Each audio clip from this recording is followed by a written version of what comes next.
Olá, senhores, sejam muito bem-vindos a mais um vídeo no canal Coruja do Carvalho. E o vídeo de hoje é trazido a vocês através de duas doações. Uma do Anônimo, e eis o que ele tem a dizer. Olá, Coruja, gostaria que você falasse sobre a tendência das mulheres em serem bissexuais. Sou casado e minha mulher falava que nunca pegaria uma mulher até provar pela primeira vez. Já pegamos uma amiga nossa juntos e pelo menos metade das nossas amigas relatam que gostam de homens, mas já ficaram com mulheres em festas. Qual a lógica disso? E a segunda doação é do Jack, e eis o que ele tem a dizer. Olá, Coruja. Gostaria de agradecer e parabenizar pelos seus conteúdos. Quem fala é o Jack, seu conterrâneo.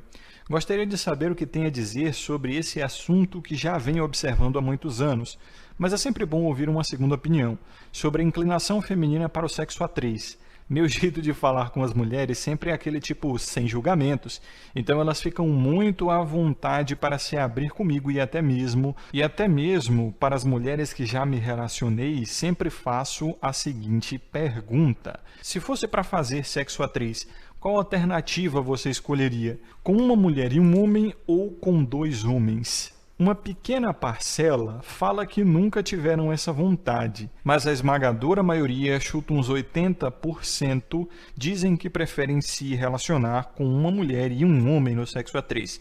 E até as honradinhas falam a mesma coisa. Mas esses 20% vejam como uma enorme red flag autoexplicativa, porque essas mesmas que me deram essa resposta não são boas para relacionamento. Vejo até como uma nota de corte. Gostaria de ouvir sua opinião a respeito e muito obrigado pelo conhecimento passado. E ao Anônimo e ao Jack, eu agradeço aí pela doação e pelos elogios, muito obrigado. E claro, vou lembrar vocês, senhores, se quiserem apoiar o conteúdo, vocês podem aí fazer uma doação ao canal e escolher um tema de vídeo para eu tratar. Fazendo uma doação ao canal também, escolhendo um assunto de vídeo, vocês têm acesso vitalício a conteúdos antecipados através de um cargo no Discord, né, onde vocês vão ter acesso a um chat onde eu ponho o link de todos os conteúdos antecipados. Mas enfim, se vocês quiserem apoiar o conteúdo de maneiras gratuitas, vocês podem sempre ativar as notificações, dar um like, se inscrever, compartilhar o vídeo e, é claro, ficar à vontade na seção dos comentários, como sempre. De fato, essa parada de poliamorismo, de relacionamento aberto, até de sexo a três, tem se tornado uma coisa muito comum na nossa sociedade, né? E principalmente o lesbianismo, cara, tá estratosférico o nível, né? Bom, as mulheres, como a gente bem sabe, evoluíram em haréns, né? A natureza humana, ela foi em grande parte poligâmica. Pelo menos a maior parte da reprodução humana ocorreu de maneira poligâmica, onde as mulheres, elas se associavam a um único macho de valor que poderia sustentar várias delas ao mesmo tempo. E essas eram chamadas de esposas irmãs. Tanto que meio que ficou até como, sei lá, memória genética, eu posso dizer assim, né?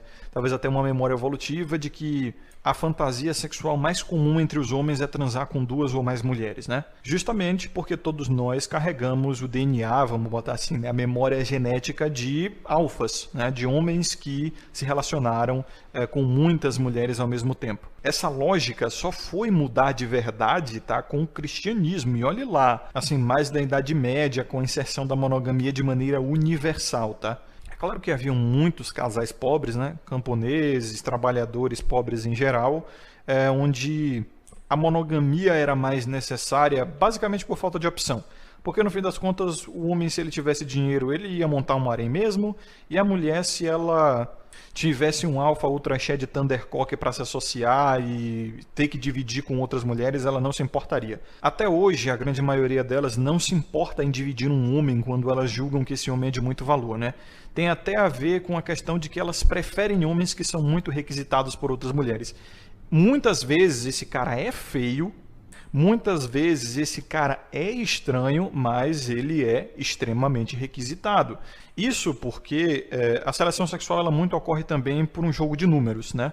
Você é um cara exposto, você é um cara público, você é um cara famoso, logo você vai estar mais exposto. Então, se você é um cara famoso, eu sempre vou dizer que a fama ela vai ser muito melhor que a beleza para pegar mulher, para até conseguir mais sexo, até para a tal da atração genuína, como chamam. Por quê? Porque é um jogo de números, né? Promiscuidade não é isso? Promiscuidade é um jogo de números. Então, quanto mais exposto você tá, mais chance você tem de, enfim, encontrar uma guria que é louca por você. Então, eu estou dizendo isso justamente para mostrar a questão do pensamento de colmeia das mulheres, né? Onde uma vai, as outras vão atrás. Então é muito comum que elas dividam, ou queiram dividir um alfa, como nós chamamos, que é o cara que elas põem como prioridade sexual ali. Unido a isso, tem também o narcisismo. Eu falei nesse vídeo, né, da tendência bissexual das mulheres justamente por conta do narcisismo tipicamente infantil, né, o que Freud chamava de narcisismo primário. Mulheres têm uma mente muito infantil justamente porque elas evoluíram como cuidadoras de crianças. Então, meio que, né, a mente das crianças e a mente delas se alinhou ali por uma necessidade de paridade, né? Mães entendem melhor crianças porque suas mentes são parecidas. E também porque mulheres e crianças têm um valor social praticamente idêntico.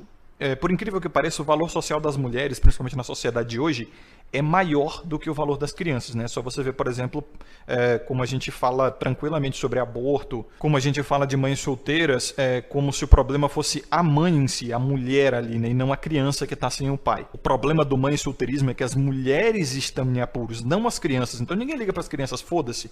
O problema ali é mulheres em apuros, meu Deus, o mãe solteirismo é um grande problema, entendeu? Então, a mulher ela tem um valor social muito, muito elevado justamente porque, bom, útero, né? Óvulo, simples assim. O óvulo ele é muito mais caro de produzir e se a taxa de mulheres numa sociedade baixar muito, essa sociedade pode ir para o colapso. É preciso de, no mínimo, 50% de mulheres na sociedade em relação, né, ao contingente de homens para manter ali a taxa de natalidade saudável. Enfim, toda essa coisa, né? A vida da mulher vale mais que a vida do homem do ponto de vista da manutenção da espécie, simples assim. Por conta disso, elas desenvolveram um narcisismo que é extremamente necessário para a autoproteção. Você tem que ser muito egoísta e muito narcisista para se priorizar tanto assim. E é por isso que as mulheres elas são mais medrosas, elas valorizam bem mais o próprio bem-estar do que os homens. Elas até mesmo, entre aspas, se amam mais, né? Elas se presenteiam mais, fazem mais por si mesmas, se sacrificam menos e tal. E esse tipo de narcisismo chega até um nível sexual, como a gente vê, por exemplo, em redes sociais. Quando a guria ela tira uma foto seminua, que é muito comum que ela faça em redes sociais, qual a legenda que ela põe? Ah, estou me sentindo uma deusa, olha que corpão, como eu sou gostosa e tal. Então você vê que as mulheres elas se dão mais elogios, até em teor sexual. Elas têm meio que um autoerotismo, vamos botar assim, né? Uma percepção autoerótica de si mesmas. Todas as mulheres com as quais eu me relacionei, elas falavam que perdiam muito tempo olhando o seu próprio corpo nu na frente do espelho. E eu sempre pensava assim, cara, isso aí tem um certo autoerotismo, sabe? É como se a pessoa tivesse uma atração sexual por si mesma. Nível Narciso, né? O conto de Narciso grego, que daí vem o nome narcisismo, né? Que era um homem que ele era tão apaixonado pela própria beleza que ele viu o seu reflexo na água, tentou se pegar, literalmente, só que ele não sabia nadar, então pulou na água e morreu afogado. Daí você entende por que elas perdem tanto tempo na frente do espelho, porque elas tiram tanta selfie, tanta foto. Mulheres são extremamente narcisistas porque esse sentimento é necessário para que elas se cuidem mais, já que elas, do ponto de vista da espécie, têm uma vida mais valiosa que a dos homens, não é isso? E como eu disse, esse auto-amor chega a um nível erótico, onde elas têm praticamente atração sexual pelo próprio corpo. Não foi incomum de eu ouvir das mulheres às quais eu já me relacionei que elas se pegariam se tivesse, sei lá, uma cópia delas. Que elas se acham muito atraentes e tal. E aí a gente entende porque surge essa parada de body positivity também, né? Que é essa coisa da mulher gorda e a mulher bonita, toda mulher é gostosa, toda mulher linda, não importa se ela está acima do peso. Não importa se ela não se cuida, não importa se ela é isso ou aquilo, enfim, tem muita autopiedade nisso aí, né? Um monte de mulher que sabe que é feia, que sabe que não chama atenção, que sabe que a sociedade tem até nojo da aparência dela, mas elas tentam criar uma autorrelevância para si mesmas, né? Uma coisa que o homem não consegue fazer. E os homens feios mesmos, os caras estão escanteados, foda-se, é o que eu digo, né? Homem, padrão. É o padrão de tratamento da sociedade para homem. Por isso que eu digo, né? O problema não é a feiura, o problema não é que você é feio, o problema é que você é homem. Porque tem um monte de mulher feia aí, mano, que é celebridade. E é exatamente por isso que muito cara da comunidade incel, da comunidade Black Pill dos Estados Unidos, eles estão fazendo essa parada de transmexing, né? Que é mudar de sexo, porque eles entenderam que o problema não é necessariamente a feiura. O problema é eles serem homens. É pra você ver que hilário, né? Então, veja que tudo isso também corrobora para o fato das mulheres terem uma ascensão no seu próprio lesbianismo, vamos botar assim. Porque, bom, elas evoluíram muito juntas. Os homens não evoluíram tanto juntos assim. Tudo bem que ao longo da nossa evolução haviam ambientes masculinos e ambientes femininos. Os homens e mulheres passavam muito pouco tempo juntos. Mas nos ambientes masculinos, os caras não ficavam muito próximos, com conversinha, com nada. Eles estavam ou no trabalho, ou na guerra, ou na caça, irmão. Não tem outro. De vez em quando eles se uniam ali para jogar uma conversa fora, praticar algum esporte, né, beber e tal. E veja que isso era o que mantinha aquele afeto maior entre os homens, né? Os homens eram mais próximos em gerações passadas. Hoje a gente não tem mais ambientes exclusivamente masculinos, a gente não tem mais toda essa camaradagem entre os homens e meio que isso até está sendo sistematicamente perseguido, né? Ambientes exclusivamente masculinos estão sendo perseguidos, a camaradagem entre os homens também é meio que um tabu. Então, esse tipo de interação aumenta o afeto. As mulheres, elas sempre tiveram isso, elas vão ao banheiro juntas, elas não têm problema nenhum em se ver nuas. Então, tem uma intimidade sexual assim, entre elas que os homens nem imaginariam em ter entre si. Eu não estou dizendo que isso é bom e que os homens deveriam ter isso não, tá? Pelo amor de Deus. Eu só estou dizendo que é assim que os sexos funcionam. Elas têm maior tolerância a ver a outra nua e têm mais intimidade sexual entre si, justamente porque é o padrão evolutivo. Elas evoluíram dessa forma, né? Cuidando de casas, cuidando das tribos, cuidando das cavernas, cuidando do acampamento, enquanto os homens estavam morrendo para sustentar elas e seus filhos. E lá elas jogavam muito conversa fora, né? Quando davam à vontade, elas se satisfaziam consigo mesmas, não era incomum. Sem falar que todas elas eram o que se chama de esposas irmãs, né? Elas pertenciam a um alfa, simples assim. Elas estavam no harém desse alfa. E é claro, como mostra o conto de Mil e Uma Noites, como mostra os contos de Salomão ali, que ele tinha várias mulheres, né? 1000 mulheres, se não me engano. Como mostra esses contos de grandes reis aí, detentores de haréns, elas traíam pra caralho também, tá? Até com os próprios empregados, com homens de castas mais baixas, com homens mais feios. Por quê? Porque, bom, a natureza, ela faz as coisas da maneira dela. A natureza, ela gosta de promiscuidade, simples assim, tá? A promiscuidade é muito melhor para a natureza, telegonia, microquimerismo é muito bom para a variabilidade genética. Os caras ficam falando, ai não, é ruim porque a criança vai nascer impura, vai nascer com problemas genéticos, vai nascer feia, vai nascer com não sei o quê. Foda-se, a natureza está cagando para isso, porque a natureza quer a variabilidade genética.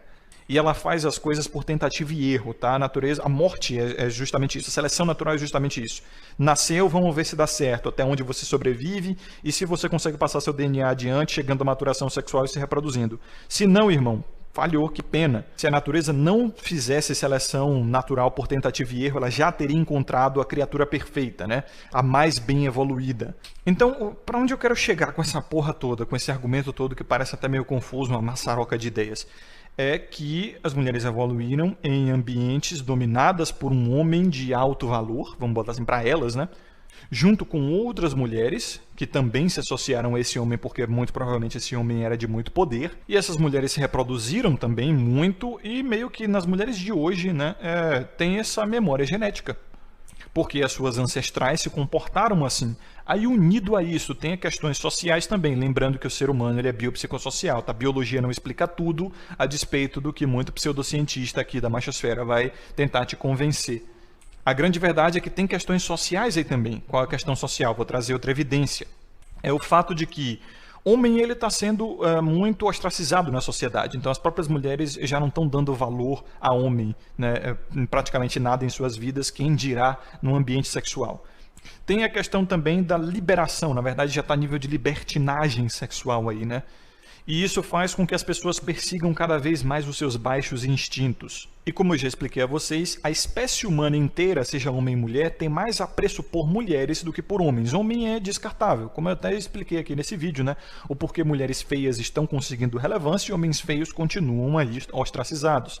Até mesmo homens normais, de aparência normal, né, estão sendo ostracizados. Alguns bonitões também não estão necessariamente com essa bola toda não, tá? Tem muito bonitão pobre fudido aí, que só tem mais facilidade do que outros caras menos afortunados na beleza e na mesma casta social dele, tá?